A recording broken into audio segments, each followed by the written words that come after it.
Yep. So Okay, so your daughter, when she was 14. she was in Duluth chopping wood. She turned 15 there, and I went up there. Me and my oldest son, in fact, TJ, took a Greyhound bus and went up there. So they let me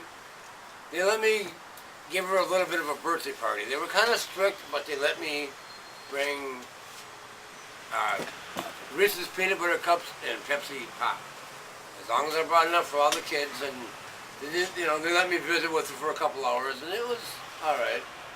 And I was actually gonna bring a Greyhound bus back, but out of the blue, my niece showed up, and so I actually got it right back. And my niece showed up, who was my daughter's cousin, obviously, I think. And so it was kind of nice. It was a pleasant.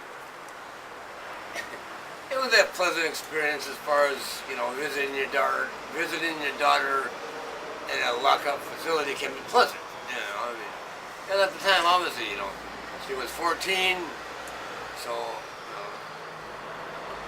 what a horrible father I would be for locking her up. But after she realized I did it for her own good, she realized I did it for her own good. Can you tell us any more about the situation? I was afraid she was going to end up on the streets of Chicago being a hooker at that age, Why? Because there's this kind of she was not a wonderful children. I can't say too much. This is my daughter. I'm not going to say too much, but, she found herself in this neighborhood. She found herself in this neighborhood under those circumstances, and, at 14, you're a vulnerable person. She found herself, she was going down the wrong road with the wrong crowd. And, I did my best to put a stop sign in front of her, and I did what I thought was best, and I still think it was the best thing I've ever could have done for her. And I'm sure that she thinks so too. She has a wonderful daughter. Tell us about this neighborhood. This neighborhood is Frogtown. All you gotta do is watch the news. It's not as bad as North Minneapolis, but it's Frogtown.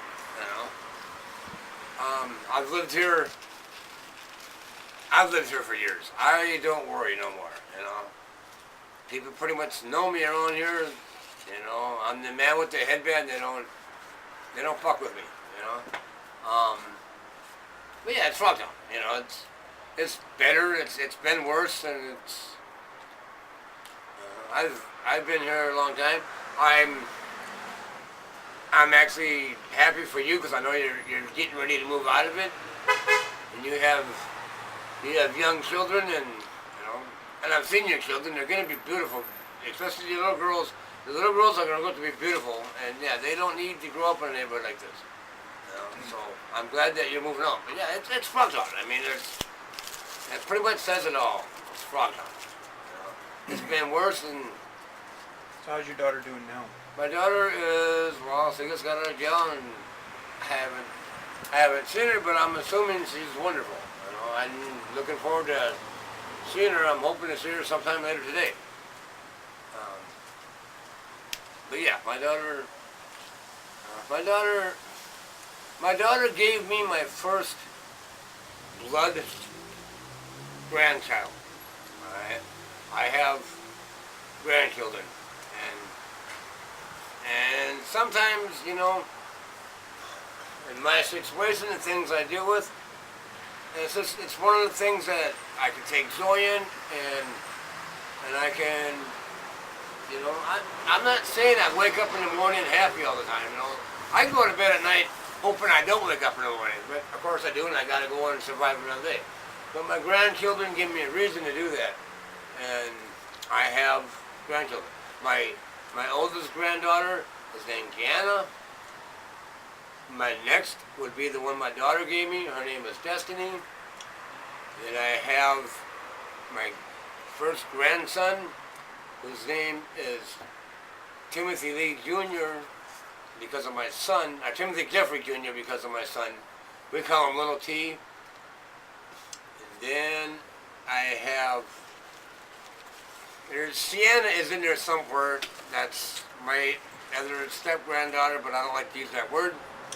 And then I have Nicholas, who is my oldest son's second son, and my newest and most wonderful right now, because she's my newest, is my granddaughter named Lily from my son Travis.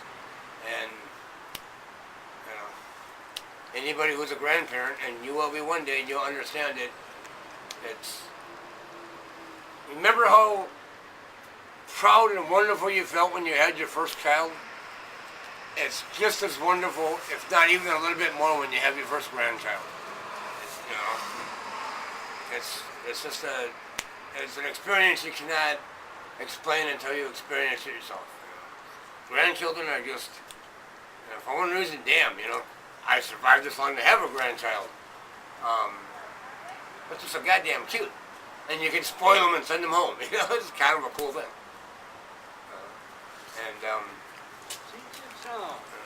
Hey, I can accept that. You know, like I say, the first grandchild I had was Jana. She's my wife's daughter's child, and there's a picture of her sleeping on my chest, and I treasure it dearly. I mean, and it's just, like I say, there's no way I could explain it in words. You guys. It's only something you can experience for yourself. Like I say, it's my wife's daughter's daughter. I met my wife, actually, I've known my wife for years. 20 years before she'd even give me a second look, she used to sit in the bar and drink with my mother. Her and my mother were drinking buddies. And I'd go in and I'd try to flirt with her, and she wouldn't give me a second look. But, you know, I had my own children running around in little, what do you call those things that you put children in? So, you know, she wasn't going to do anything like that. But I always admired her from afar. And back in 95, 96, I got lucky, and she gave me her phone number, and she married me, which I'm sure she sometimes wonders what the hell was I'm thinking, but she married me, and, you know, we're where we are today. Like I say, you know, we might have to get a divorce, but it's for convenient reasons only. You know, it's just, like I say, it's politics. It's just the way things work. Other than that, Tell us about your teeth. well, actually it started back when I was about 13, 14. I was down at Mickey's Diner downtown. And I was with a cousin of mine who I haven't seen in years and years and years. Could be dead as far as I know, but I was with a cousin of mine. And we were in there, and there was a black man with a white woman. My cousin got smart. They thought it was me that got smart. You know, a fight started, and my tooth got chipped. And then after that, you know, with AIDS and meth will do it. People don't do meth. You know, they just started to deteriorate. So I had to go and, you know, got them fixed as best I could. They gave me a parcel, which is the most uncomfortable thing I've ever experienced. So I normally hide it with my mustache. By the way, thanks for pointing it out, Jay. You know, I normally try to hide it with my mustache. But I just shaved off a little bit ago, and for all